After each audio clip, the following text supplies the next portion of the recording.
ভুল ত্রুটি ক্ষমা সুন্দর দৃষ্টিতে দেখার অনুরোধ রইল। চলুন ঘটনায় যাওয়া যাক। অজয় নদীর ব্রিজটা ক্রস করার পর গাড়িটা হঠাৎ থেমে যায়।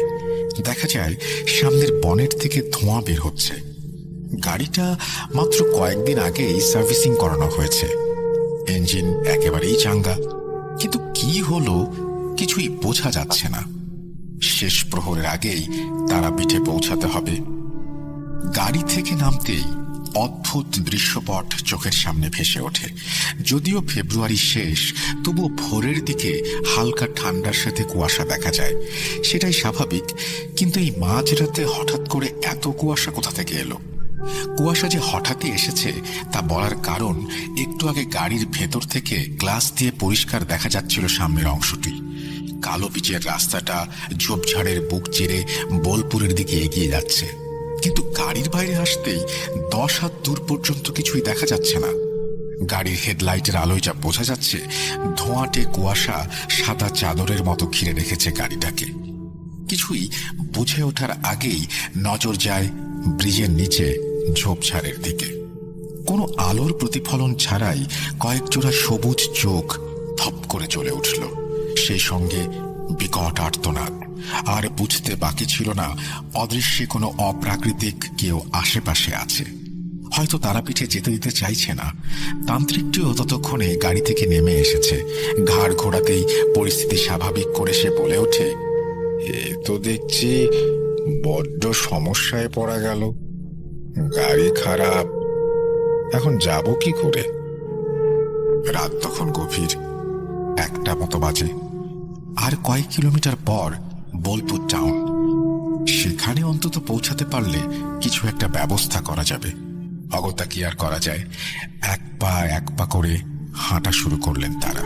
খানিক বাদে খেয়াল করলেন পেছনের দিক থেকে আলোর রেখা ক্রমশ স্পষ্ট হচ্ছে।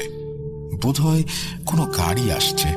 আশাতীত দৃষ্টিতে ঘুরে দাঁড়িয়ে সেদিকে তাকাতেই গাড়িটা ক্রমশ স্পষ্ট হতে লাগলো। গাড়িটাকে থামার জন্য হাত দেখাতেই হঠাৎই অনুভব করলেন অদৃশ্য কেউ তাকে সামনের দিকে ঠেলে ধরেছে। তিনি কোনোভাবে পেছাতে পারছেন না। এদিকে গাড়িটা সবেগে ছুটে আসছে। যেভাবে তিনি রাস্তার মাঝখানে দাঁড়িয়ে আছেন, আর অল্প কিছুক্ষণের মধ্যেই গাড়িটা থেকে চাপা দিয়ে চলে যাবে।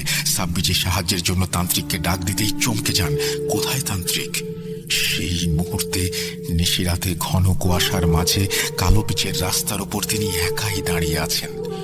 গাড়ির তীব্র আলোয় চোখে ক্রমশ অন্ধকার নেমে আসছিল।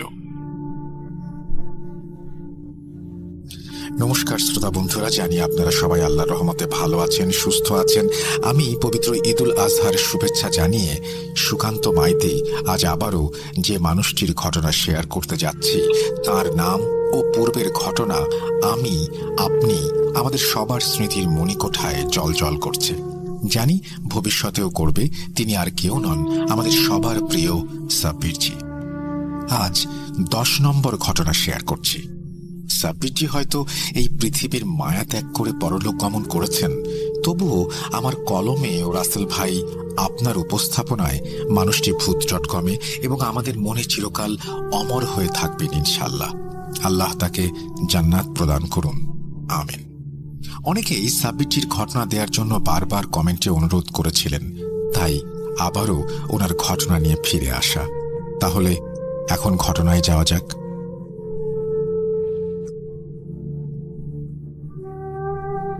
সালটা সম্ভবত 2009-এর শুরুর দিকে, ফেব্রুয়ারি মাস। সাব্বিরজি সকালের চা জল খাবার সেরে কর্মস্থলের জন্য রেডি হচ্ছিলেন।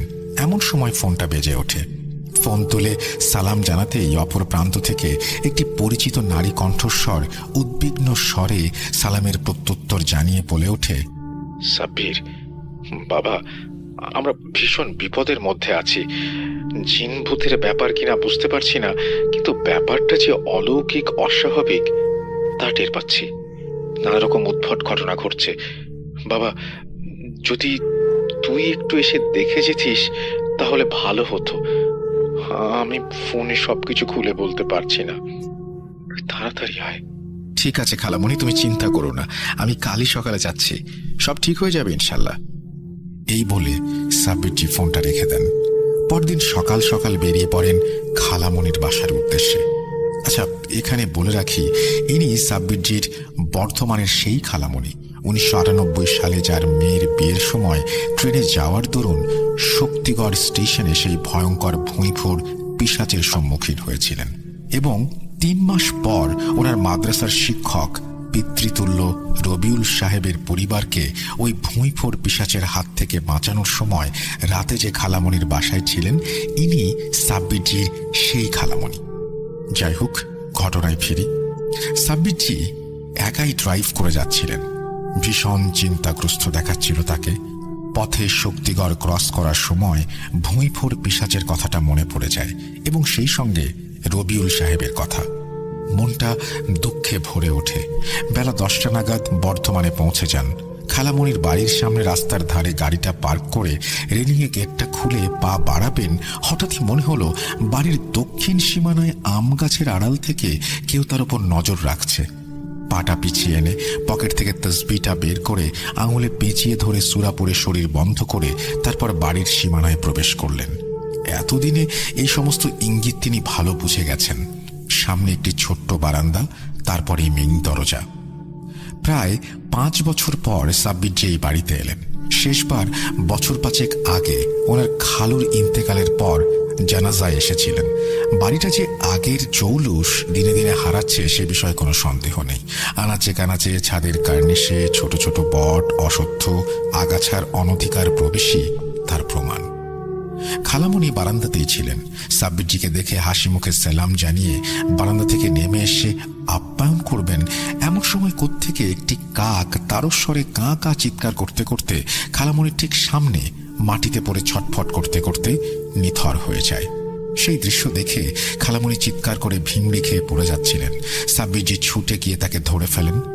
তার ঠিক আগে অবশ্য চোখটা এক পলকের জন্য দোতলার ছাদের কোনায় গিয়েছিল এবং সেই এক মুহূর্তের দৃষ্টিতে সাব্বিরজির চিনতে অসুবিধা হয়নি। একটু আগে যে বিভৎস পচাগলা ভয়ঙ্কর মুখটা গেটের বাইরে তার উপর নজর রাখছিল, সেই পিশাচি ছাদের ওপর থেকে কাকটির ঘাড় মোটকে তাদের দিকে ছুঁড়ে মেরেছে নিজের ক্ষমতা জাহির করার জন্য। সাব্বিরজি খালামণিকে ধরে বাড়ির ভেতরে ড্রয়িং রুমে নিয়ে গিয়ে বসান। এরপর পরিচারিকাকে জল আনতে বলে খালামণিকে শান্ত হতে বলেন। খালামণি আতঙ্কে তখনও শ্বাস প্রশ্বাস নিতে কষ্ট হচ্ছে, হাঁপাচ্ছিলেন। পরিচারিকা জল নিয়ে এলে সাব্বিরজি নিজের হাতে তাকে জল খাইয়ে একটু ধাতস্থ করে বলেন, তুমি কোনো চিন্তা করো না খালামণি, আমি এসে গেছি। রায়হান কোথায়? রুকসানা কেমন আছে? আর আমাদের ছোট্ট ভাগ্নে, সে নিশ্চয়ই অনেক বড় হয়ে গেছে। এবারে খালামণি স্বাভাবিক হয়ে বলা শুরু করেন। কি বলি বাবা, হপ্তাখানেক আগে হলো ঝামেলা শুরু। প্রথমে ভেবেছিলাম এলাকার শয়তান প্রমোটারদের বাড়ি বিক্রি করিনি বলে এরকম ভয় দেখাচ্ছে, কিন্তু দিন 3 আগে সেই উপদ্রবটা মাত্রাতিরিক্ত বাড়তে শুরু করে। তোর খালু মারা যাবার পর আমি, রায়হান, 2 জন পরিচারক আর আমরা 4 জন মিলে এই বড় বাড়িটাতে থাকি, কিন্তু কোনোদিনও কোনো সমস্যা হয়নি। রোকসানা তো তার আব্বা মারা যাওয়ার 1 বছরের মধ্যেই স্বামী সন্তান সহ সপরিবারে আমেরিকায় সেটেল হয়ে গেল। বছরে একবার আসে, ওই দিন 15 মতো থাকে।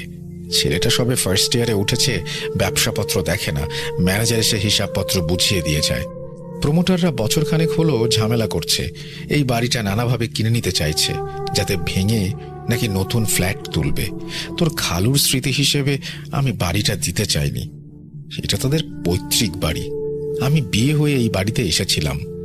শুরুতে ইট পাটকেল ঢিল যখন তখন শূন্য থেকে ভেসে আসতো, কখনো জানালার কাঁচ ভাঙতো, কখনো আবার গাড়ির কাঁচ। 2-1 দিন এই ঝামেলা ছিল, ভেবেছিলাম প্রমোটাররা করাচ্ছে, থানায় ডায়েরিও করে এসেছি। কিন্তু 3 দিন আগে ভুলটা ভাঙে। সেদিন খাওয়া দাওয়া সেরে রাতে একটু পায়চারি করতে ছাদে গেছি। মিনিটখানেক পায়চারি করার পর দক্ষিণের পাঁচিল ঘাসা আম গাছটা দেখলাম হঠাৎই নড়ে উঠল। ভাবলাম কোনো রাতচরা পাখি হয়তো ছটফট করছে, কিন্তু না। খানিক বাদে যে দৃশ্যটা চোখে পড়ে তার রীতিমতো শিউরে ওঠার মতো। ল্যাম্পপোস্টের আলোয় দেখতে পাই একটি লিকলিকে বিভৎস কুৎসিত মানুষরূপী অবয়ব গাছ থেকে উল্টোভাবে বেয়ে নেমে আসছে। ছাদ থেকে পরিষ্কার বুঝতে পারছিলাম মুখে পচা গলা চামড়াগুলো ঝুলে আছে তার। তা দিয়ে কালচিটে তরল, সম্ভবত রক্তই হবে, যা গড়িয়ে পড়ছিল। চোখ দুটো অদ্ভুতভাবে রক্তের মতো টকটকে লাল, আগুনের ভাঁটার মতো জ্বলজ্বল করছিল। দেখলাম অবয়বটি অনায়াসে দেয়াল ভেদ করে আমাদের বাড়ির সীমানায় ঢুকে পড়ে। সীমানায় ঢুকে পড়া মাত্রই হাওয়ায় মিলিয়ে যায়। আমি প্রায় পাথরের মতো কাঠ হয়ে গিয়েছিলাম। হুঁশটা ফেরে ছাদের কোনো একটা যান্ত্রিক গর্জনে। সেদিকে ফিরে দেখি নিচে হাওয়ায় মিলিয়ে যাওয়া অবয়বটা সেই মুহূর্তে ছাদে দাঁড়িয়ে। আমি চিৎকার দিয়ে নিচে নেমে আসি। রায়হান নিজের ঘরেই ছিল। আমার চিৎকার শুনে ছুটে আসে, পাছে ও ভয় পাবে তাই কিছু বলি না। পরদিন থেকে শুরু হয় তাণ্ডব। আচমকাই আমাদের বাড়ির সীমানার ভেতরে কোনো পাখি, পশু, বিড়াল ঢুকলেই অদ্ভুতভাবে মারা যাচ্ছিল। বাজার থেকে তাজা শাকসবজি, মাছ মাংস নিয়ে এসে রান্না করে রাখার মিনিট দশেকের মধ্যেই পচে গলে যাচ্ছিল। এই কয়েকদিন আমরা কোনো রকমে বাজার থেকে খাবার আনিয়ে না রেখে সঙ্গে সঙ্গে খেয়ে শেষ করছি, পাছে সেগুলো আবার খারাপ হয়ে যায়। কিছু বুঝে উঠতে পারছি না। কাল রাতেও অবয়বটাকে রায়হানের ঘরের সামনে ঘুরঘুর করতে দেখেছি। পাশের মসজিদের ইমাম সাহেবকেও বলেছিলাম। উনি বললেন ওনার পক্ষে সম্ভব না কোনো বড় হুজুর বা আলেমকে ডাকতে। তখনই তোর কথা মনে পড়ল। তুই তো এই ধরনের কাজ সামলাস। ওই যে সেবার রোকসানার বিয়ের পর বরসুল গ্রামে তোর সেই মাদ্রাসার শিক্ষকের পরিবারকে তুই তো বাঁচিয়েছিলিস, তাই তোকে ফোন দেই। এখন দেখি কি করতে পারিস। এই ঝামেলা থেকে বাঁচা বাবা, না জানি কোন শয়তান জিনের পাল্লায় পড়েছি আমরা। এই বলে খালামণি থামেন। ঠিক সেই সময় রায়হান ঘরে প্রবেশ করে, সাব্বিরজিকে সালাম দেয়। আরে দাদা, আসসালামু আলাইকুম, কখন এলে? ওয়ালাইকুম সালাম, এই তো এইমাত্রই। কেমন আছিস রায়হান? পড়াশোনা কেমন চলছে? আর একজন, সে কই? তাকে তো দেখছি না। সাব্বিরজির প্রশ্নে রায়হান, খালামণি সবাই অবাক হয়ে তার দিকে তাকায়। তাদের প্রশ্নচিহ্নিত দৃষ্টি দেখে সাব্বিরজি একটু মুচকি হেসে বলেন, খালামণি, তুমি তো জানো আমার সঙ্গে কে থাকেন। আমার জানাটা কোনো অস্বাভাবিক বিষয় নয়। দিন দশেক হলো রায়হানের বন্ধু রাহুল তোমাদের সঙ্গে এখানে এসে থাকছে, তাই না? তা সে কোথায় এখন? এবারে বিস্ময় ভাবটা কাটিয়ে প্রত্যুত্তরে রায়হান বলে, তার আজকে ফার্স্ট আওয়ারে ক্লাস ছিল, তাই কলেজে গেছে, দুপুরে ফিরবে। আজকে আমি কলেজে যাইনি, টিউশন ছিল একটা, সেটা সেরে এই ফিরলাম। সাব্বিরজি তাদের স্বাভাবিক করে বলেন যে সবকিছু তিনি জানাচ্ছেন। আগে একটু ফ্রেশ হয়ে নেওয়া যাক। ফ্রেশ হয়ে ডাইনিং টেবিলে নাস্তা করতে করতে সাব্বিরজি খালামণিকে বলেন, সমস্যাটা বাইরে থেকে এসেছে। না কোনো প্রমোটার, না অন্য কেউ তোমাদের পরিবারের উপরে কিছু করছে। সমস্যাটা রাহুলের সাথে এসেছে। আমি আজ সন্ধ্যায় ইনশাল্লাহ মাগরিবের নামাজ আদায় করে এই বাড়ি বন্ধ করে দেব। তারপরে এই সমস্যাগুলো আর হবে না। তবে রাহুলের ওপর কিন্তু কালো ছায়া থেকেই যাবে। ভীষণ বিপদ। এখন তার সঙ্গে কথা না বলা পর্যন্ত সমস্যার উৎস বুঝতে পারছি না। তবে এটুকু নিশ্চিত, এক ভয়ঙ্কর পিশাচ জিন রাহুলের পেছনে লেগেছে এবং তার পিছু পিছু তোমাদের বাড়িতে ঢুকেছে। এই বলে সাব্বিরজি থামেন। এরপর সাব্বিরজি জিয়াউদ্দিন সাহেবের দেয়া তাবিজ দুটি খালামণিকে দেন। একটি নিজেকে ধারণ করতে বলেন, অপরটি দোয়া পড়ে রায়হানের হাতে বেঁধে দিতে বলেন। জোহরের নামাজ আদায় করে তাবিজ বাহুতে বেঁধে রায়হান বাজারে যায় সাব্বিরজির দেয়া লিস্টের সামগ্রী আনতে। সেগুলি হলো যথাক্রমে 4টি শিশি, 4টি পেরেক, তিলের তেল। বাকি সামগ্রী সাব্বিরজি নিজেই সঙ্গে নিয়ে এসেছেন। বর্ধমানে আসার পূর্বে সাব্বিরজির সাথে জিয়াউদ্দিন সাহেবের ঠিক কি কথা হয়েছে, এখন আসে সেই প্রসঙ্গে। বর্ধমানে আসার আগে রাতে সাব্বিরজি জিয়াউদ্দিন সাহেবের সঙ্গে দেখা করেন এবং তিনি এই সামগ্রীর লিস্ট দিয়েছিলেন। এখন আসি কি কথা হয়েছিল। আসলে আগের দিন খালামণির ফোন রাখার পর সাব্বিরজি কিছুটা দুশ্চিন্তায় পড়ে যান। কর্মস্থল থেকে ফিরে সন্ধ্যায় জিয়াউদ্দিন সাহেবকে স্মরণ করতে করতে ওনার চোখ লেগে যায়। স্বপ্নে দেখেন একটি ছেলে খালামণির বাসায় প্রবেশ করল। চেহারা অস্পষ্ট ছিল, তবে তার পেছনে একটি বিভৎস কুৎসিত দেখতে অবয়বও প্রবেশ করছে। ঠিক পরম মুহূর্তে ঘরটি কালো ধোঁয়ায় ভরে যায় এবং ধোঁয়া কাটার সঙ্গে সঙ্গে যে দৃশ্যটি তিনি দেখেন তা দেখে তিনি আতঙ্কে আঁতকে ওঠেন। সাব্বিরজি দেখেন এই ছেলেটি গলা কাটা অবস্থায় মেঝেতে পড়ে আছে এবং খালামণি ও রায়হান বিভৎস কাটাছেঁড়া অবস্থায় ঘরের সিলিং থেকে ঝুলে আছে। সাব্বিরজি চিৎকার করে চোখ খুলতেই দেখেন সামনে জিয়াউদ্দিন সাহেব দাঁড়িয়ে। তিনি উদ্ভ্রান্তের মতো জিয়াউদ্দিন সাহেবের দিকে তাকান। জিয়াউদ্দিন সাহেব তাকে শান্ত হতে বলে অদৃশ্য হন এবং কয়েক মিনিট পর পুনরায় ফিরে এসে সাব্বিরজিকে বলেন, সাব্বির, তুমি যা স্বপ্নে দেখেছ তা কেবলই ভবিষ্যৎ বিপদের পূর্বাভাস এবং মায়ার খেলা। সমস্যাটা তোমার খালামণির বাড়িতে নয়, বা কেউ তাদের ওপরে কোনো কালো জাদু বা কোনো কিছু করেনি। সমস্যাটা নিজে থেকেই হেঁটে এসেছে তোমার খালামণির বাড়িতে। এই মুহূর্তে দিন 10 হলো তোমার খালাতো ভাইয়ের বন্ধু রাহুল নামে একটি ছেলে তাদের বাড়িতে এসেছে। সমস্যাটা তার সঙ্গে বাসায় ঢুকেছে। শয়তান পিশাচ কোনো কিছু রেয়াত করে না, সামনে যাকেই পায় তারই অনিষ্ট করে। তাই বেশি দিন সেই বাড়িতে থাকলে শয়তান তোমার খালামণি ও তোমার খালাতো ভাইয়ের অনিষ্ট করবে। আমাদের শীঘ্রই বাড়িটাকে বন্ধ করতে হবে। তবে শয়তানের উৎপত্তি কোথায়, কেনই বা সে রাহুলের পেছনে পড়েছে, তা কিছুই বুঝতে পারছি না। আপাতত তুমি কালকে গিয়ে বাসাটি বন্ধ করবে। মাগরিবের আজানের পর সূরা পাঠ করে 4টি শিশির ভেতর 4টি পেরেক, তিলের তেল ও আমি মদিনার আতর দিচ্ছি তা মিশিয়ে শিশি বন্ধ করে 4 কোণায় পুঁতে দেবে এবং সমগ্র বাড়িতে আবে জমজমের পানি ছিটিয়ে দেবে।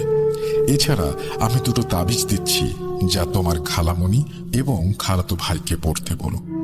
যতক্ষণ না রাহুলের ওপর থেকে সমস্যা কেটে যাচ্ছে ততক্ষণ পর্যন্ত যেন তাবিজগুলো ওনাদের শরীরে থাকে।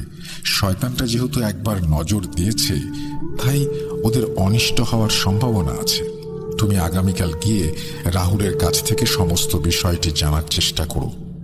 আর আমার মনে হয় রাহুল কিছু একটা লুকিয়েছে রায়হানের কাছে।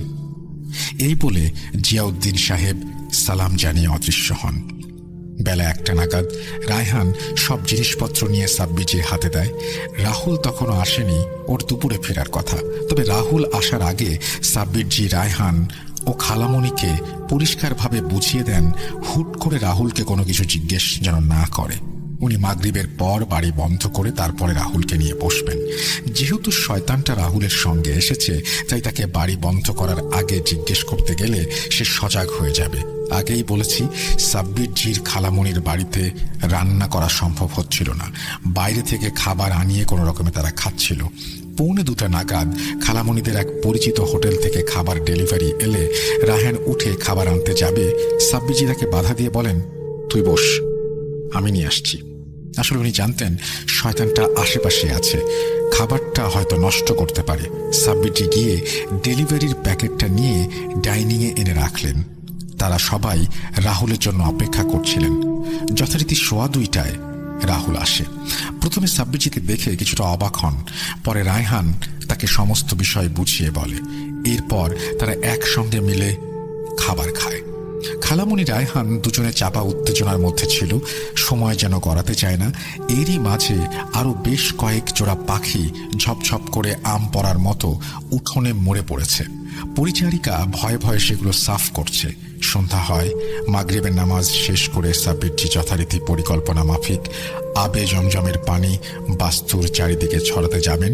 ঠিক সেই সময় আকাশ কাঁপিয়ে তুমুল ঝড় ওঠে। ঝড়ের গতি এতটাই বেশি ছিল যে বাইরে দাঁড়ানো যাচ্ছিল না। হাতের তসবিটা আগুনের মতো গরম হয়ে উঠছিল। বাতাসের গতিতে আবে জমজমের পানির বোতলটা ছিটকে গিয়ে উঠোনে পড়ে, মাটিতে মিশে যায়। সঙ্গে সঙ্গে দোতলার কার্নিশ থেকে একটি কালো বিভৎস অবয়ব হেসে ওঠে। চোখগুলো দাও দাও করে জ্বলছিল, শরীর থেকে কালো ধোঁয়া ছড়িয়ে পড়ছিল। সেই অবয়বটি সাব্বিরজি ছাড়া আর কেউ দেখতে পাচ্ছিল না। সেই মুহূর্তে সাব্বিরজির মাথা গরম হয়ে যায়। উনি সূরা ইখলাস পাঠ করে তসবিহ উঁচিয়ে চেঁচিয়ে উঠতে যাবেন। ঠিক সেই সময় ঘাড়ের কাছে একটা শীতল স্পর্শ অনুভব করলেন। জিয়াউদ্দিন সাহেব সাব্বিরজিকে থামিয়ে বলে ওঠেন, সাব্বির, কি করছো? নিজের স্নায়ুর উপর নিয়ন্ত্রণ রাখো। শয়তান তার খেলা দেখাবেই। যেহেতু রাহুল এখানে আছে, তাই শয়তান পিশাচ কোনো মতেই চাইবে না। আমি তাকে আটকাচ্ছি। তুমি কয়েক ফোঁটা মদিনার আতর ছড়াও, তাতেই হবে। এবং তাড়াতাড়ি বাস্তুর সীমানার 4 কোণায় শিশুগুলো পুঁতে দাও। এই বলে জিয়াউদ্দিন সাহেব শূন্যে ভেসে চলে যান। এদিকে খালামণি ও রায়হান সাব্বিরজির কথা মতো জোরে জোরে একটি বিশেষ সূরা পাঠ করছিলেন। হঠাৎই তারা সবাই শুনতে পায় ছাদের ওপর প্রবল তাণ্ডবের শব্দ। সাব্বিরজি আর দেরি না করে রায়হানকে বলেন তাড়াতাড়ি শিশিগুলো দিতে। আগেই পরিচারক বাড়ির চার কোনায় 4টি গর্ত খুঁড়ে রেখেছিল।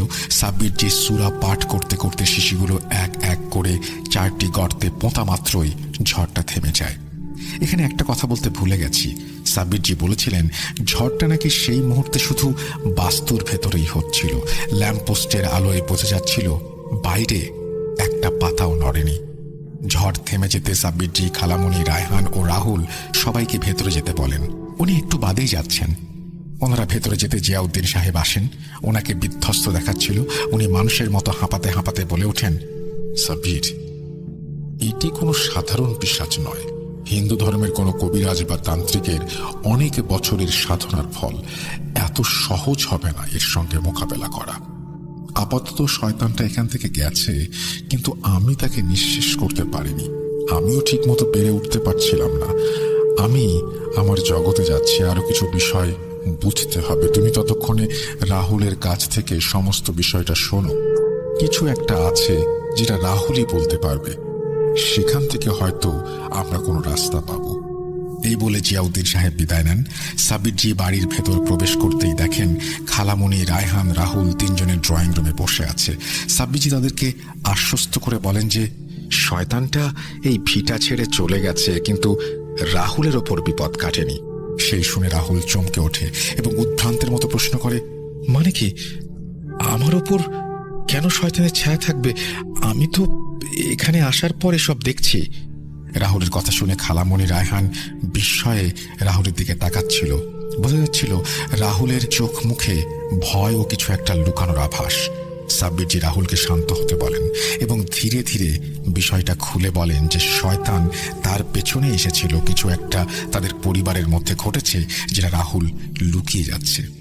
সবকিছু শুনে এবারে রাহুল শান্ত হয়ে চুপচাপ সোফায় বসে পড়ে।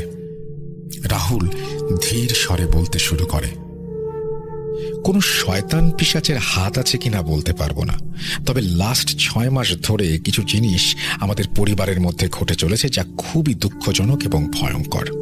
6 মাস আগে আমার কাকা মারা যান। কাকার 2 মেয়ে রিয়া ও টিয়া। রিয়া এবছর মাধ্যমিক দিত, কিন্তু যা সব ঘটে চলেছে তাই এবছরও ড্রপ দেয়। 2 মাস আগে রিয়ার ছোট বোন টিয়া অস্বাভাবিকভাবে মারা যায়। পুলিশের পোস্টমর্টম রিপোর্ট অনুযায়ী কোনো আকস্মিক শকের কারণে টিয়ার হৃদস্পন্দন নাকি থেমে গিয়েছিল। আরও কিছু ইনসিডেন্ট ঘটেছে যা আপনাকে এবার সবটা খুলে বলি। আমার গ্রামের বাড়ি বোলপুরের কাছের গ্রামে। জমিদার না হলেও দাদুর আমল থেকে আমাদের বিষয় সম্পত্তি নেহাত কম নয়। মাঠে প্রায় 100 বিঘের মতো জমি, চালের কল, রেডিমেড গার্মেন্টস ব্যবসা বোলপুর শহর সহ বর্ধমানেও। আমার বাবারা 2 ভাই ছিলেন, কোনো বোন নেই। আমার জন্মের 1 বছরের মাথায় গাড়ি দুর্ঘটনায় আমার মা বাবা দুজনেই মারা যান। দাদু ছিলেন না। তখন থেকেই আমি ঠাকুমার কাছেই বড় হই। পরে কাকিমা আসায় কাকিমা, কাকা আমাকে নিজের সন্তানের মতো মানুষ করেছেন। আমাদের বর্ধমানেও একটা বাড়ি আছে। আমি তখন ক্লাস 8-এ পড়ি। আমার পড়াশোনা ও ছোট ছোট বোন দুটোর ভালোভাবে লেখাপড়ার জন্য ঠাকুমা জোর করে আমাদের বর্ধমানে পাঠিয়ে দেন। তবে থেকে আমরা বর্ধমানে থাকি, 2 বোন, কাকিমা ও আমি। কাকা ঠাকুমার সাথে গ্রামেই থাকতেন, জমি জমা ও ব্যবসাপত্র দেখতেন। সপ্তাহে 2 দিন অবশ্য আমাদের সাথে থাকতেন বর্ধমানের ব্যবসা দেখার সুবাদে। বছর 2-1 হলো ঠাকুমা স্বাভাবিক বার্ধক্যজনিত কারণে মারা যান। ঠাকুমা মারা যাওয়ার পর জানতে পারি গ্রামের বাড়ির অর্ধেক অংশ, অর্ধেক জমি, চালের মিলের অর্ধেক ছাড়া বাকি অর্ধেক জমি সহ বর্ধমানের বাড়িটা ও রেডিমেড গার্মেন্টসের ব্যবসা ঠাকুমা আমার নামে করে দিয়েছেন। এতে অবশ্য কাকার কোনো আপত্তি ছিল না।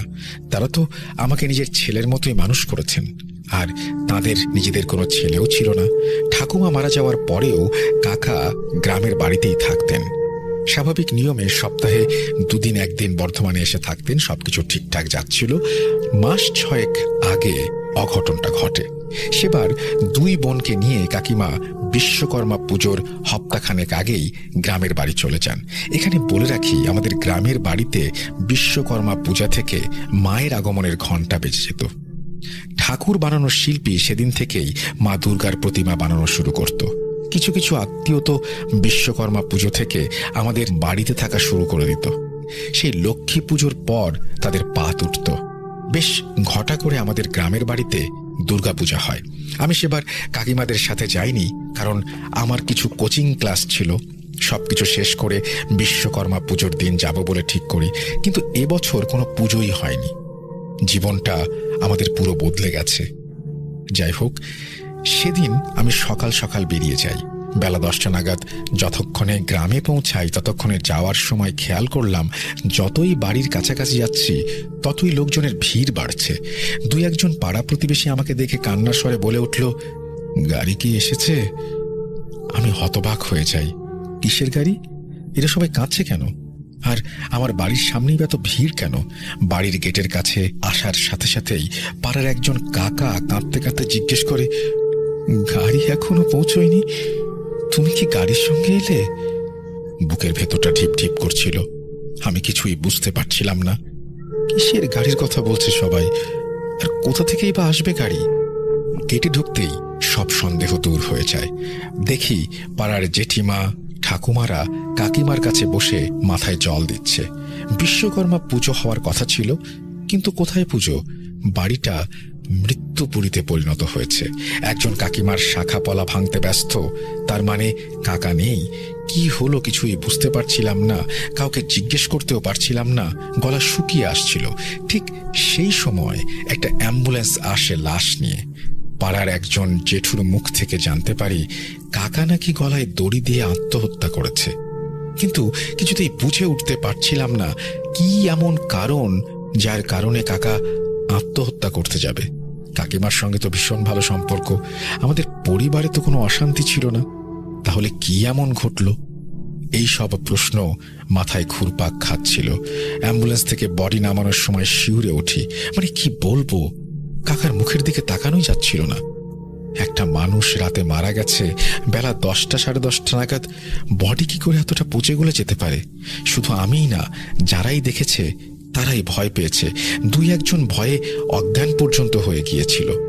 আমরা আর কেউ ভয়ে তাকাতে পারিনি। আমাদের বাড়ির একজন গুরুদেব আছেন, উনিও উপস্থিত ছিলেন।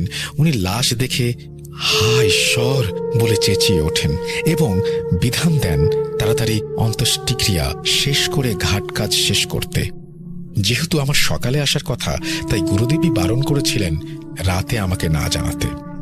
আসলে বাবা মাকে যখন হারিয়েছি তখন আমার জ্ঞান পর্যন্ত হয়নি, তাই তাদের কথা কিছুই মনে নেই। জ্ঞান হবার পর থেকে কাকা কাকিমাকেই মা বাবা বলে জেনে এসেছি। পাছে রাতে জানতে পারলে একা বর্ধমানে যে কি করে বসতাম তাই বা কে জানে। বিকেলের মধ্যেই ঘাট কাজ শেষ হয়ে যায়। আমি মুখাগ্নি করি। এরপর গুরুদেব কাকিমাকে বলেন শ্রাদ্ধক্রিয়া শেষ করে তাড়াতাড়ি যেন বাচ্চা কাচ্চা নিয়ে কাকিমা বর্ধমানে চলে যান। কিছু একটা কাকার সঙ্গে ঘটেছে, তবে সেটা যে কোনো শয়তানি শক্তি তা গুরুদেব তখনও খুঁজে উঠতে পারেননি। কাকিমা সেসবে বিশ্বাস করতেন না, তবুও গুরুদেবের কথা অমান্য করেন কিভাবে? আমাদের বাড়িতে আজ পর্যন্ত কেউ করেনি। কাকিমা সম্মতি জানান। এমনিতেই অশৌচ বাড়ি, তাও পুজো হবে না বাড়িতে, সুতরাং থাকারও কোনো দরকার নেই। গুরুদেবের কথা মতো আমরা 13 দিনের মাথায় শ্রাদ্ধ শান্তি সম্পন্ন করে সবাই মিলে বর্ধমানের বাড়িতে চলে আসি। আমাদের একজন বিশ্বস্ত পরিচারক আছেন, হরিহর কাকা। উনি চাষবাস দেখাশোনা করেন এবং মিলের ম্যানেজার সময় মতো বর্ধমানে এসে হিসাব বুঝিয়ে দিয়ে যান। সেই 13 দিনে তেমন কিছু না ঘটলেও টুকটাক আওয়াজ, ঘরে নতুন কোনো বাল্ব কিনলে সেটা ফিউজ হয়ে যাওয়া, অন্ধকারে কাউকে দাঁড়িয়ে থাকতে দেখা, এরকম টুকিটাকি উপলব্ধি আমি করেছিলাম। গুরুদেব বলেছিলেন শ্রাদ্ধ শান্তি না হওয়া পর্যন্ত অপঘাতে মৃত বাড়িতে এরকম অল্প বিস্তর হতেই পারে। কিন্তু টিয়া খুবই ভয় পেয়েছিল। বর্ধমানে ফেরার পরও তার সেই ভয় কাটেনি। হসপিটালে অ্যাডমিটের আগে পর্যন্ত টিয়া নাকি অনেক রকম অলৌকিক ঘটনার সম্মুখীন হয়, যা আমি পরবর্তীতে কাকিমার মুখ থেকে শুনি। টিয়া আর হসপিটাল থেকে ফেরেনি। 2 মাস আগে হসপিটালে শকিং ডেথ। ডাক্তার বলে কোনো কিছুতে প্রচণ্ড ভয় পেয়ে ওর হৃদস্পন্দন বন্ধ হয়ে যায়। হসপিটালে সে কি ধরনের ভয়ের সম্মুখীন হয়েছিল তা জানি না। হসপিটালে আমিও কিছু ঘটনার সম্মুখীন হয়েছিলাম, তবে তার আগে কাকিমার কাছ থেকে যা শুনেছি সেটা আপনাদের বলি। কাকিমা বলে বোলপুর থেকে ফেরার পর টিয়া সারাক্ষণ নাকি বিড়বিড় করে কি সব বলতো। একাই বসে থাকতো, কাকিমাকে সারাক্ষণ বলতো তাকে নাকি বাবা নিতে এসেছে। একদিন নাকি স্বপ্নে দেখে দাউ দাউ করে আগুন জ্বলছে, সেই আগুনের ভেতর থেকে একটি ঝলসে যাওয়া মানুষের মতো অবয়ব বেরিয়ে এসে টিয়ার কাছে আসতে সে দেখে অবয়বটি ধীরে ধীরে তার বাবার মূর্তি নিচ্ছে। চামড়াগুলো গলে খুলে পড়ছে, হাড় দেখা যাচ্ছিল। অবয়বটি টিয়াকে ইশারায় বলছিল যে সে টিয়াকে সঙ্গে নিয়ে যাবে। টিয়া চিৎকার দিয়ে ঘুম থেকে উঠে পড়ে। তারপর থেকে ও আর রিয়ার কাছে ঘুমাতো না, নিচতলায় কাকিমার কাছে ঘুমাতো।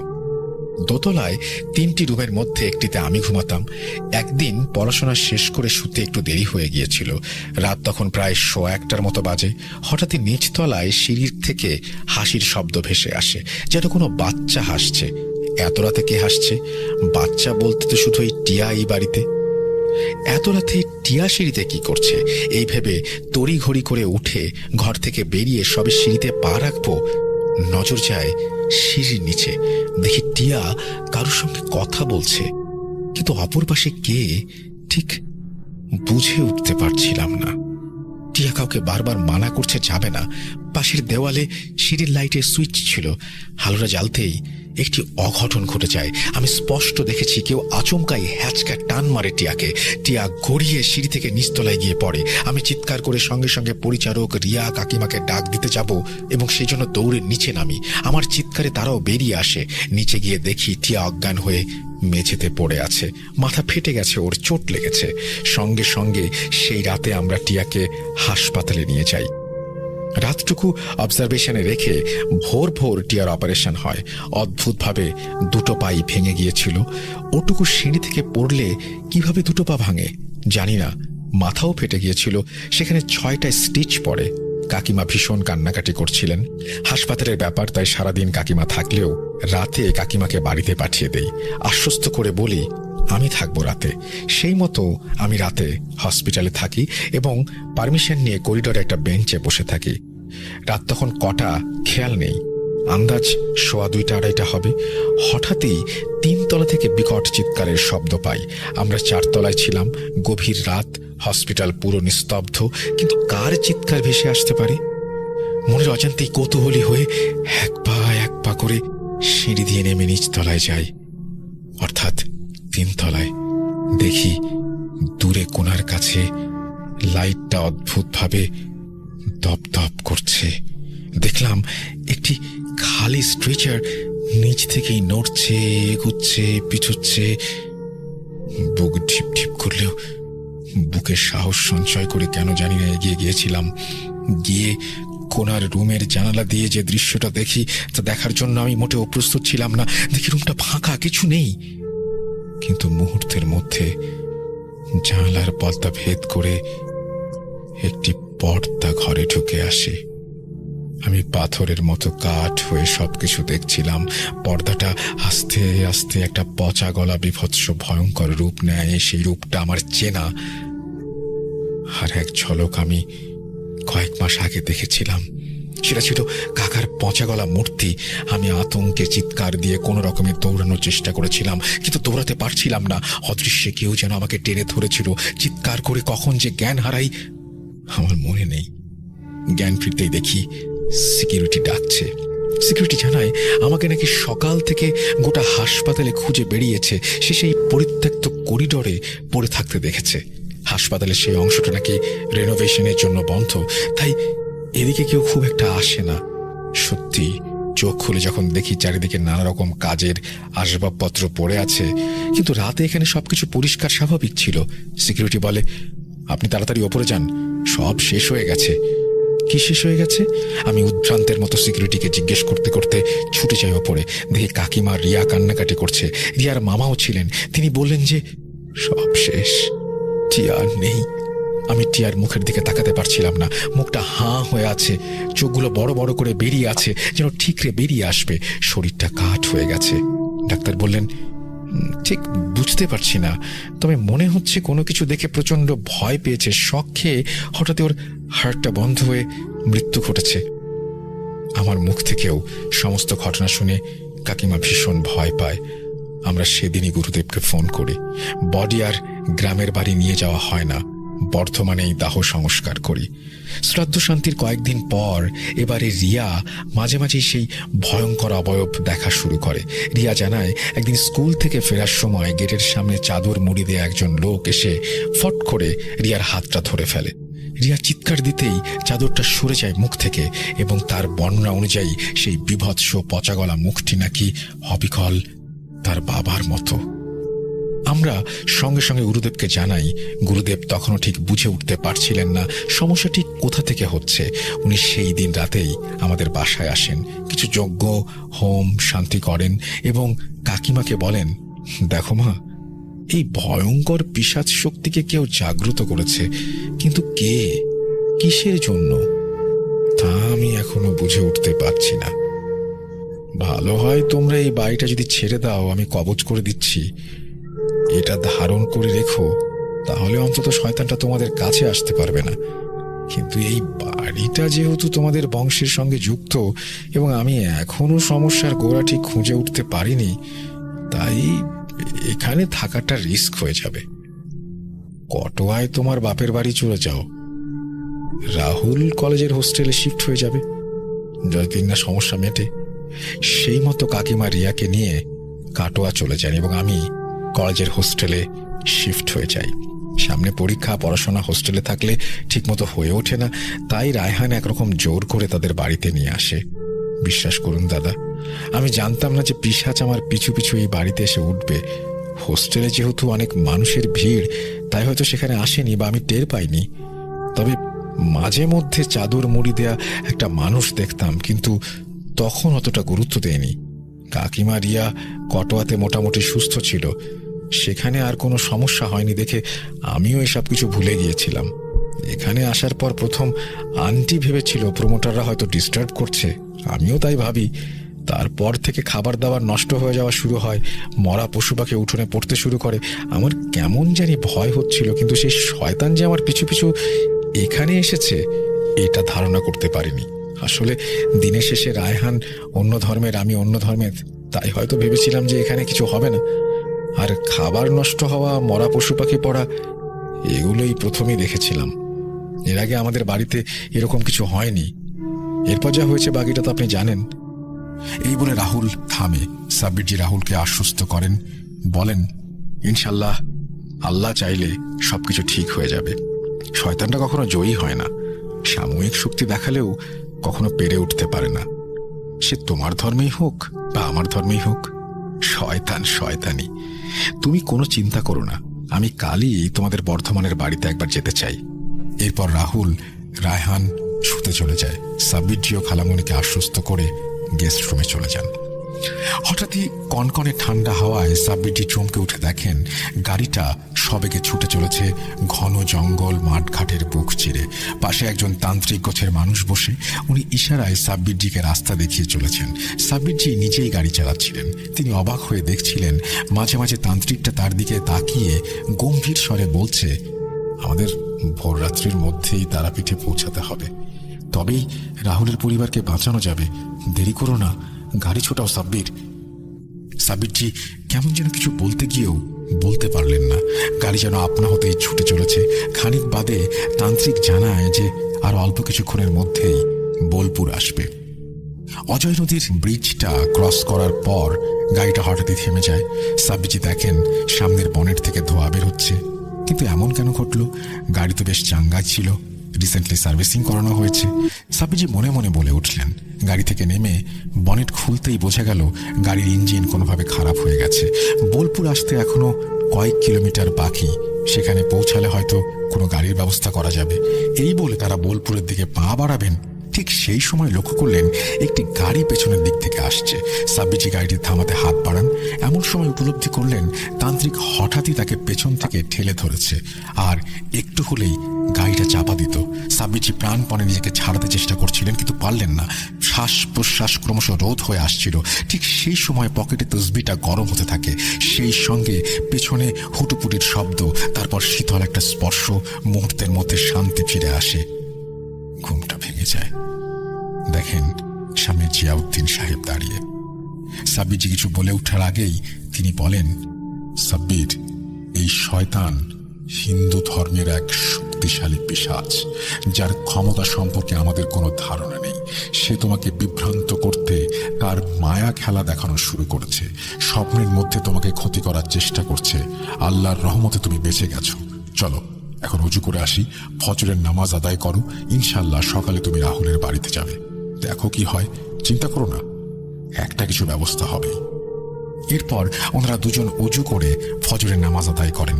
সকাল সকাল আর দেরি না করে নাস্তা সেরে রাহুল ও রায়হানকে নিয়ে সাব্বিরজি রাহুলের বর্ধমানের বাড়ির উদ্দেশ্যে রওনা দেন।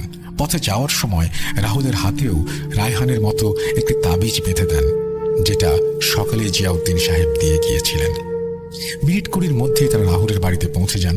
বিপদের আশঙ্কা ভেবে সাব্বিরজি রাহুল ও রায়হানকে বাড়ির সীমানার বাইরে রেখে নিজেই ভেতরে প্রবেশ করেন।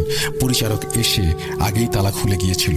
রাহুলরা বাড়ি ছাড়ার পর তারা কোনো রকম দিনের বেলায় এসে সাফাই করে চলে যায়। ঘরের ভেতর চারিদিকে নিস্তব্ধতা বিরাজ করছিল, যেন একটা পিন পড়লেও তার শব্দ শোনা যাবে। সাব্বিরজি কয়েক মিনিট নিচ তলায় এদিক ওদিক দেখার পর হঠাৎই দোতলার দিকে ঢপ ঢপ শব্দ শুনতে পান।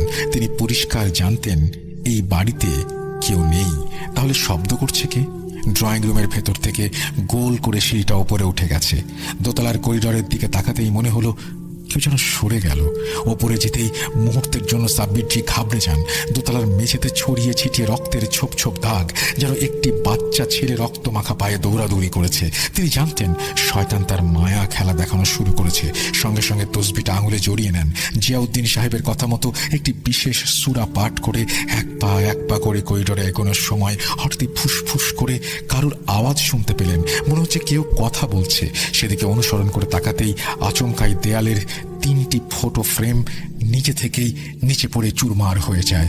রাহুলের কথা মতো যে রুমে রিয়া এবং টিয়া থাকতো, সাব্বিরজি সেদিকে গেলেন। দরজাটা ভেজানো ছিল, অথচ কোনো মতেই ধাক্কা দিয়ে দরজাটা খুলছিল না। শেষে সাব্বিরজি জোরে জোরে কিছু সূরা পড়তে পড়তে তসবিটা দরজায় ঠেকানো মাত্রই শটান দরজা খুলে যায়। দেখেন মেঝের ওপর গোল চক্র করে তার ওপর কিছু আঁকা আছে। সাব্বিরজি রুমের ভেতরে পা রাখবেন, সেই সময় পেছনে আবারও বাচ্চা শিশুর হাসির শব্দ শুনতে পান। পেছনে ঘুরতেই বিভৎস অবয়বটা দাঁড়িয়ে মুচকি মুচকি হাসছে। কুৎসিত পচা গলা মুখ থেকে কালচে রক্ত চুইয়ে চুইয়ে মেঝেতে পড়ছে এবং ফোটায় ফোটায় পড়ছে। এর আগে পর্যন্ত সাব্বিরজি অনেক শয়তান পিশাচ জিনের সম্মুখীন হয়েছেন, কিন্তু সেদিন কেমন যেন তিনি বুকের মধ্যে হালকা কম্পন অনুভব করেছিলেন।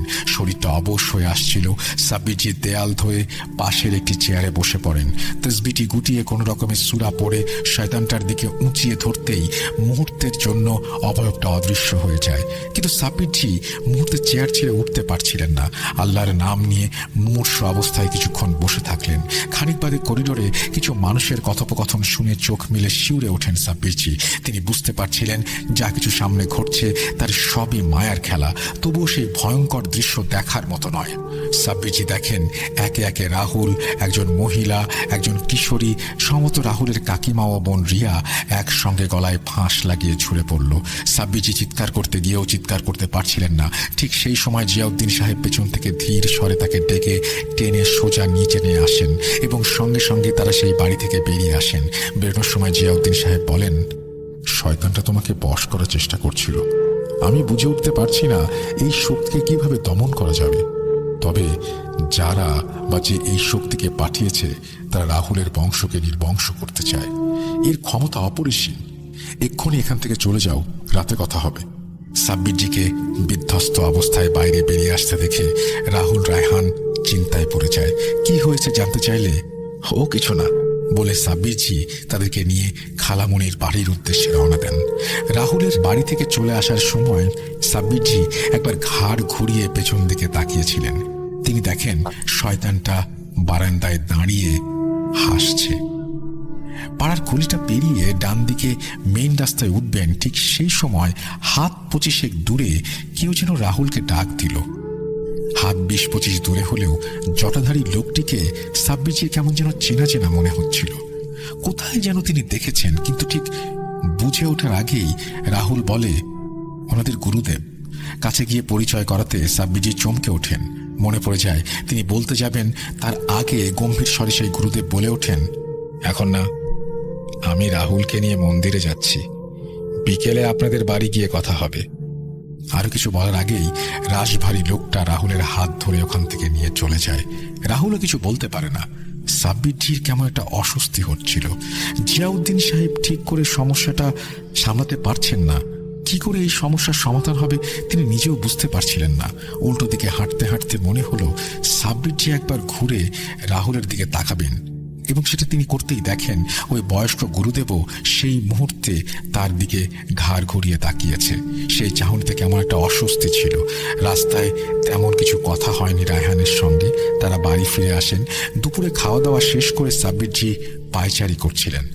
মন কিছুতেই শান্ত হচ্ছিল না। রাহুল ফোন ধরছে না, কি যে হচ্ছে কিছুই বোঝা যাচ্ছে না। এদিকে খালামণির বাসায় ফিরে সাব্বিরজি বার কয়েক জিয়াউদ্দিন সাহেবকে স্মরণ করেছেন, কিন্তু তিনিও সেই মুহূর্তে আসছিলেন না। বিকেলে কলিং বেলটা বাজতেই সবাই জিজ্ঞাসু দৃষ্টিতে দরজার দিকে তাকান। দেখেন সকালে সেই জটাধারী বয়স্ক রক্তাম্বর পাঞ্জাবি ধারণকারী ব্যক্তিটি দাঁড়িয়ে। নমস্কার জানিয়ে ভেতরে আসার অনুমতি চাইতে সাব্বিরজি আপ্যায়ন করে ওনাকে ভেতরে নিয়ে আসেন, কিন্তু মনটা তখনও উদ্বিগ্ন হয়ে আছে। রাহুল নেই। বয়স্ক মানুষটি কিছু বলে ওঠার আগেই সাব্বিরজি জিজ্ঞেস করেন, রাহুল কোথায়?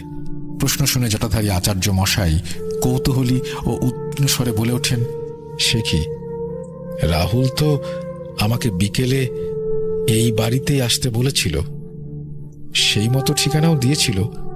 রাহুল কোথায়? আচার্য মহাশয়ের কথা শুনে সাব্বিরজির সঙ্গে সঙ্গে উঠে পড়েন এবং কেউ কিছু বলার আগেই বলেন যে ওনার সঙ্গে যেতে, রাহুলের বাড়িতে যেতে হবে, হাতে সময় নেই, পথে যাওয়ার সময় সমস্ত কিছু খুলে বলবেন। সেই মতো তারা বেরিয়ে পড়েন। পথে যেতে যেতে আচার্য মশাইকে সকালের সমস্ত ঘটনা খুলে বলেন সাব্বিরজি। আচার্য মশাই বলেন, আমি সমস্যার উৎস খুঁজে পেয়েছি, এখন সমাধানের পদ্ধতি পরিকল্পনা করা বাকি, কিন্তু তার আগে রাহুলকে খুঁজে বের করতে হবে। শয়তান পিশাচের মায়া যখন তার বংশের ওপর, তখন রাহুলকে শয়তানটা তুলে নিয়ে গিয়ে তাদের বাড়িতেই কোথাও রেখেছে। দেরি না করে সোজা রাহুলের বাড়িতে পৌঁছান তারা। তখন সন্ধ্যা হয়ে এসেছে। রাস্তাঘাটে ল্যাম্পপোস্টের লাইট, আশেপাশে বাড়ির লাইট জ্বললেও রাহুলদের বাড়িতে কোনো লাইট ছিল না। যেন মৃত্যুপুরীর মতো দেখাচ্ছিল বাড়িটাকে। রেলিংয়ের গেটটা খুলে ভেতরে ঢুকতেই তারা দেখেন ছাদ থেকে রাহুলের আর্তনাদ ভেসে আসছে। সঙ্গে সঙ্গে সাব্বিরজি ছুটে ভেতরে প্রবেশ করেন। ভেতরে প্রবেশ করতেই একটি অদ্ভুত জিনিস সবার চোখে পড়ে। ড্রয়িং রুমে রক্ত দিয়ে গোলাকার গণ্ডি এবং তার ভেতরে তারা চিহ্ন আঁকা দেখে আচার্য মশাই চেঁচিয়ে ওঠেন, হায় ঈশ্বর, এ তো মৃত্যু চক্র। আর দেরি না করে সবাই ছুটে যান ছাদে। গিয়ে দেখে রাহুল দেয়ালের মধ্যে সেঁটে আছে ঝুলন্ত অবস্থায়, যেন মনে হচ্ছে কেউ তাকে দেয়ালে টাঙিয়ে দিয়েছে।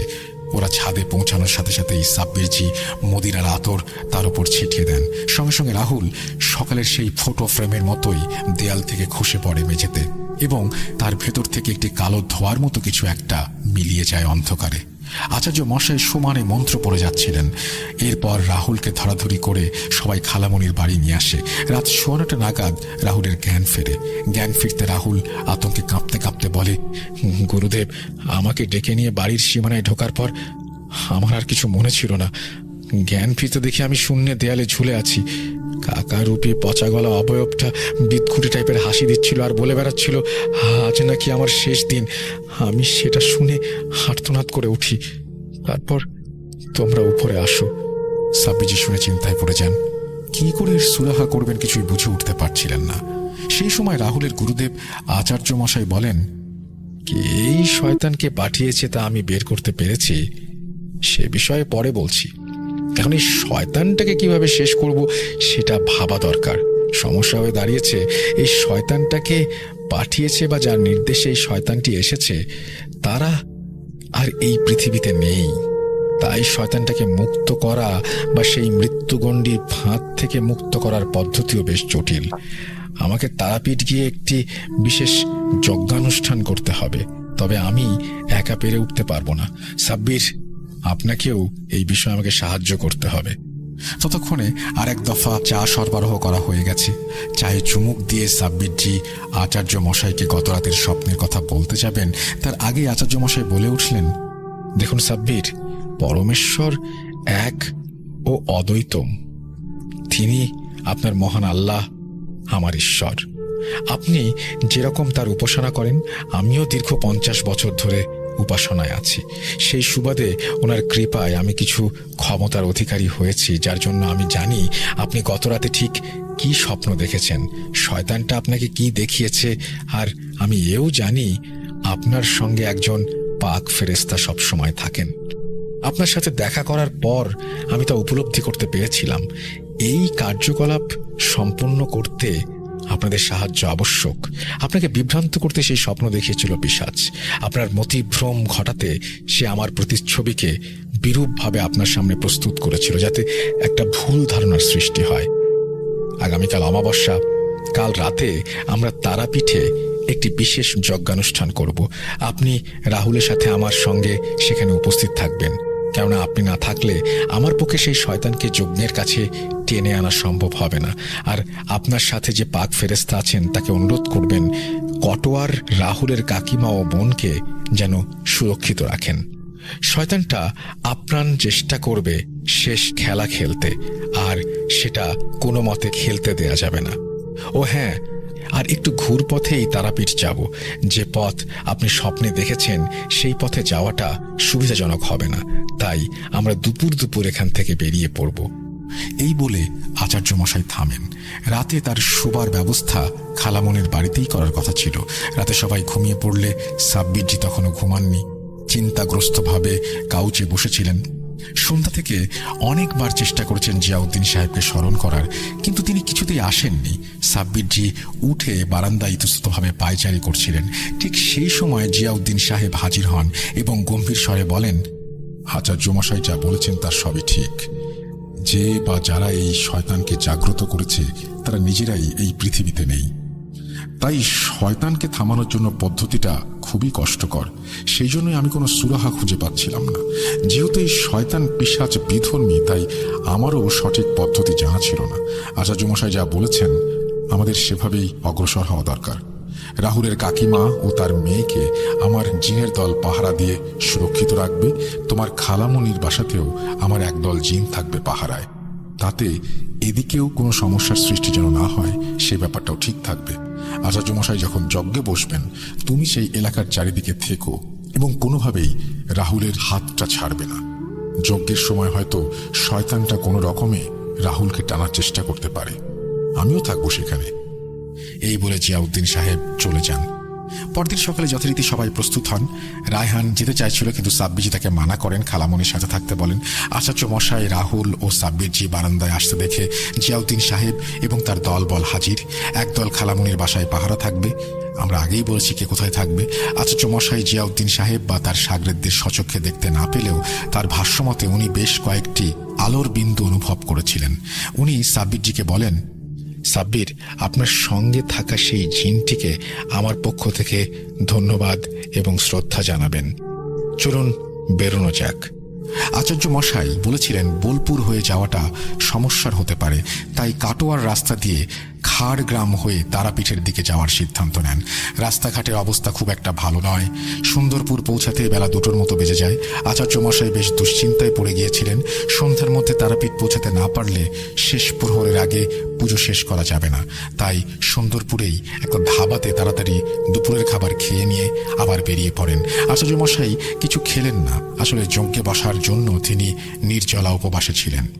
মিনিট 10 যেতে না যেতেই ময়ূরাক্ষী নদীর ব্রিজটা ক্রস করার পর হঠাৎই আকাশ বাতাস কাঁপিয়ে তুমুল ঝড় ওঠে। সন্দেহ হতে থাকে স্বপ্ন কি তাহলে সত্যি হতে যাচ্ছে। কিন্তু স্বপ্নে যে নদীর ওপরে এবং রাত্রেবেলার ঘটনাটি ঘটেছিল, এখন তো ভর দুপুর। আচার্য মশাই গম্ভীর স্বরে বলেন, যাই হয়ে যাক সাব্বির, গাড়ি থামাবেন না। আপনার সন্দেহ ঠিক, শয়তানটা পিছু নিয়েছে। প্রচন্ড ঝড় বৃষ্টিতে কোনো রকমে গাড়ি এগিয়ে যাচ্ছিল। আচমকায় রাস্তার ধারের প্রকাণ্ড একটা বট গাছের ডাল মরমর করে প্রায় গাড়ির উপরেই ভেঙে পড়ছিল, কিন্তু আশ্চর্যজনকভাবে গাছটা অর্ধেকটা ঝুঁকে আটকে যায়। আচার্য মশাই বা রাহুল কেউ না দেখলেও সাব্বিরজি দেখতে পাচ্ছিলেন জিয়াউদ্দিন সাহেব তার শক্তি দিয়ে ডালটাকে আটকে রেখেছেন। উনি সাব্বিরজিকে ইশারায় বলতে থাকেন গাড়ি নিয়ে এগিয়ে যাবার জন্য। তারাপীঠ পৌঁছাতে পৌঁছাতে সন্ধ্যা হয়ে আসে। শহর থেকে আরো বেশ কয়েক মাইল দূরে ঝোপঝাড় জঙ্গলে ঘেরা একটি পরিত্যক্ত শ্মশানে যতক্ষণে তারা পৌঁছান ততক্ষণে অন্ধকার গাঢ় হতে শুরু করেছে। সাব্বিরজি দেখেন আচার্য মশাইয়ের দুইজন শিষ্য আগে থেকেই পূজা যজ্ঞ অনুষ্ঠানের জন্য সিঁদুর দিয়ে গোলাকার গণ্ডি কেটে তার ভেতর নানা রকম সরঞ্জাম প্রস্তুত রেখেছে। পাশে গাছের ডালে দুটো মশাল বাঁধা। আচার্য মশাই জানান এই ভয়ঙ্কর নরপিশাচকে জাগ্রত করেছে যে সে আর বেঁচে নেই, তবে সে একজন নিকৃষ্ট লোভী অঘরীতান্ত্রিক ছিল, সে বিষয়ে কোনো সন্দেহ নেই। নিশ্চিত কোনো কিছুর লোভে সে এই কাজ করেছিল। এই পরিত্যক্ত শ্মশানে যজ্ঞ করে সে এই নরপিশাচকে জাগিয়েছে এবং আহুতি হিসেবে রাহুলের বংশের রক্ত উৎসর্গ করেছে। এছাড়াও একটি শিশিতে কিছুটা রক্ত ভরে এই শ্মশানের কোথাও পুঁতে রেখেছে, আর তাতেই সেই পিশাচ বন্দী। এখন তাকে মুক্ত করে সমূলে শেষ না করা পর্যন্ত নিস্তার নেই। কয়েক মাস ধরে নানাভাবে চেষ্টা করেও এই সমস্যার উৎস খুঁজে পাচ্ছিলাম না। দিন তিনেক আগে মা তারার আরাধনায় হঠাৎই আমি মনের মধ্যে স্পষ্ট এই দৃশ্যগুলো দেখতে পাই, কিন্তু আমার একার পক্ষে এই যজ্ঞানুষ্ঠান সম্পন্ন করা সম্ভব ছিল না। আর তখনই রাহুলের মুখে আপনার কথা শুনি যে কিভাবে সাময়িকের জন্য হলেও শয়তানটাকে আপনি শায়েস্তা করেছেন। আমাদের ধর্ম হয়তো আলাদা হতে পারে, কিন্তু মানব ধর্ম তো এক। আর যে যে ধর্মেই হোক না কেন, এই সমস্ত শয়তান জিন পিশাচের সাথে লড়তে আমাদের কোনো বাধা নেই। আমি যজ্ঞে বসলে শয়তানটা বাধা দিতে আসবেই। দেখবেন সাব্বির, শেষ প্রহরের আগে শয়তানটা যেন কোনোভাবেই এই গণ্ডির মধ্যে প্রবেশ করতে না পারে। এরপর আচার্য মশাই গোলাকার গণ্ডির ভেতর নির্দিষ্ট স্থানে বসে যজ্ঞানুষ্ঠান শুরু করেন। এদিকে রাহুল বংশের রক্তের ব্যাপারটা শুনে ভীষণ চিন্তা করছিল। আচার্য মশাই তাকে আশ্বস্ত করে বলেন রাহুলকে আরেকটি গণ্ডির মধ্যে দাঁড় করিয়ে দিতে, এবং রাহুল যেন কোনোভাবে এই গণ্ডি থেকে বের না হয়। বিশ্বাস অবিশ্বাস সবই মহান আল্লাহর উপর। হয়তো এটা অন্য ধর্মের কোনো একটা অনুষ্ঠান, তবুও সাব্বিরজি তার জায়গা থেকে যতটুকু সম্ভব চেষ্টা করবেন। জিয়াউদ্দিন সাহেব বলেছেন এটি কোনো শক্তিশালী হিন্দু জিন, তাই সাব্বিরজি আচার্য মশাইয়ের ওপর ভরসা করে ওনার নির্দেশ মতো যজ্ঞানুষ্ঠান এরিয়ার বাইরে থাকবেন। তখন গভীর রাত হতে শুরু করেছে। যজ্ঞে অহরহ আহুতি ও মন্ত্রপাঠ চারিদিকের পরিবেশটা মুখরিত করে তুলছিল। অন্যদিকে সাব্বিরজি তার মতন দোয়া দুরূদ পাঠ করতে থাকেন। পরিত্যক্ত শ্মশানের পরিবেশটা কেমন একটা মায়ায় আবদ্ধ হয়ে যায়। খানিক বাদে হঠাৎই অন্ধকারে যেন শূন্য থেকে আধপোড়া চিতার চালাকাঠ উড়ে এসে যজ্ঞের দিকে লক্ষ্য করে পড়ে, কিন্তু আচার্য মশাই সহ উপস্থিত সবাই দেখেন অদ্ভুতভাবে কাঠটা গণ্ডির বাইরেই আটকে রয়েছে। জিয়াউদ্দিন সাহেব এবার সাব্বিরজিকে জানান রাহুলের বোলপুরের বাড়ি এবং বর্ধমানের বাড়ি দুটোই বন্ধ করে দিয়ে এসেছি। কাটোয়াতে একদল এবং তোমার খালামণির বাসায় একদল পাহারা দিচ্ছে। একে আচার্য মশাই শায়েস্তা করতে পারবেন, আমাদের শুধু সাহায্য করতে হবে তাকে, যাতে শয়তান ওই দিকটায় যেতে না পারে। ঠিক সেই মুহূর্তে তুমুল ঝড় ওঠে, চারদিকের পরিবেশটা কেমন বদলে যায়। অথচ শ্মশানের বাইরে নীরব নিস্তব্ধতা বিরাজমান, কিন্তু শ্মশানের ভেতরে সবকিছু যেন উড়িয়ে নিয়ে যাবে। সাব্বিরজি চেঁচিয়ে বলেন আচার্য মশাই, আপনি থামবেন না, কোনোভাবেই শয়তান পিশাচকে আপনার কাছে আসতে দেবেন না। জিয়াউদ্দিন সাহেব বলেন সাব্বির, তুমি দ্রুত শয়তানটাকে বাইরে রাখার চেষ্টা করো। এইভাবে তারা শয়তানটাকে বাইরে রাখে। এইভাবে কিছুক্ষণ চলার পর রাত শেষ প্রহরে আচার্য মশাই শিষ্যদের বলেন শ্মশানের দক্ষিণে পুরনো ছাই ফসের ঢিপির পাশে এক হাত গর্ত খুঁড়ে নিচ থেকে একটি মাটির সরা তুলে নিয়ে আসতে। সাব্বিরজি পুরো ঘটনাটা অবাক হয়ে দেখলেও তিনি কখনো তার মতো করে সূরা পড়া বন্ধ করেননি। দেখেন মাটির সরার মধ্যে কালছিটে ছোট্ট শিশি, রক্তগুলো শুকিয়ে কালো হয়ে গেছে। আচার্য মশাই আর দেরি না করে কিছু বিশেষ মন্ত্র পাঠ করে সেই শিশির যজ্ঞে আহুতি দেয়া মাত্রই একটি আশ্চর্যজনক ঘটনা ঘটে।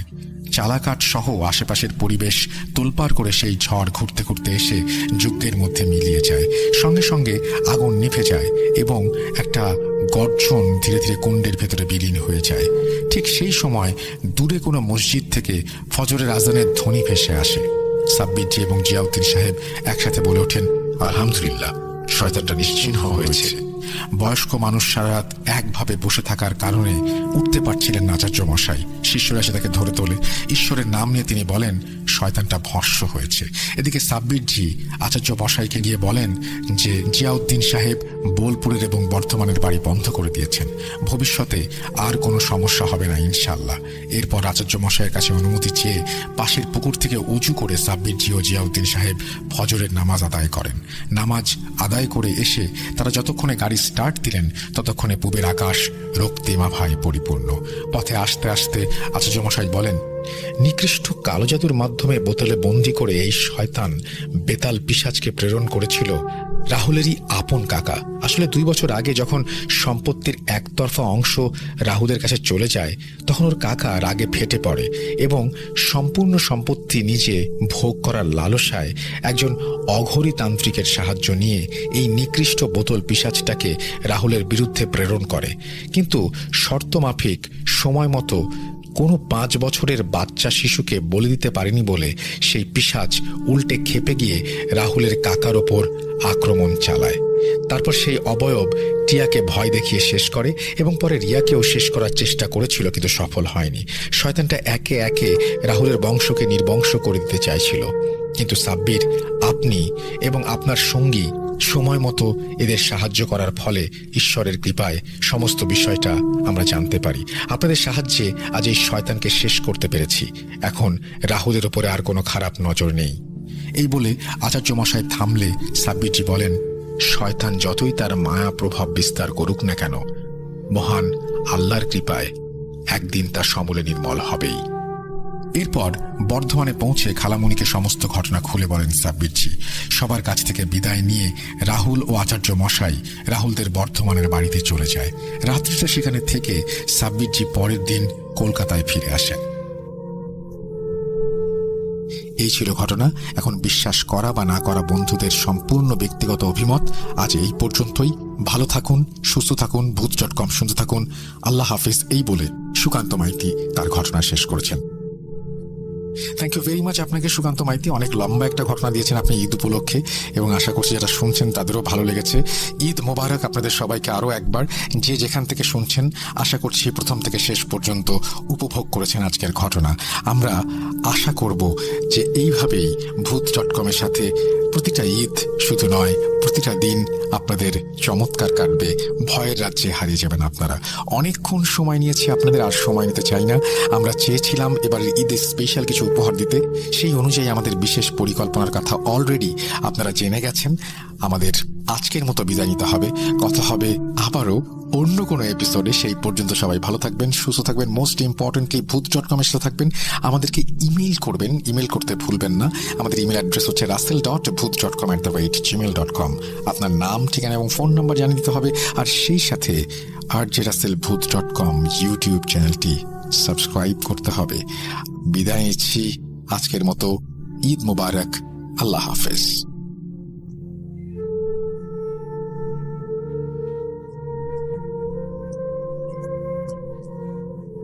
Welcome back. আপনাদের সবাইকে অনেক অনেক ধন্যবাদ এতক্ষণ পর্যন্ত আমাদের সাথে থাকার জন্য। অনেক অনেক শুভকামনা রইল। সব সময় এই ইউটিউব চ্যানেলটি সম্পর্কে আপডেট পেতে আমাদের ইউটিউব চ্যানেলটিকে সাবস্ক্রাইব করুন। আশা করছি আমরা একসাথে অনেকটা পথ হাঁটব। আজকের মতো এখানে বিদায় নিচ্ছি। সবাই ভালো থাকুন, সুস্থ থাকুন। মোস্ট ইম্পর্টেন্টলি ভূত.com-এর সাথে থাকুন। আল্লাহ হাফেজ।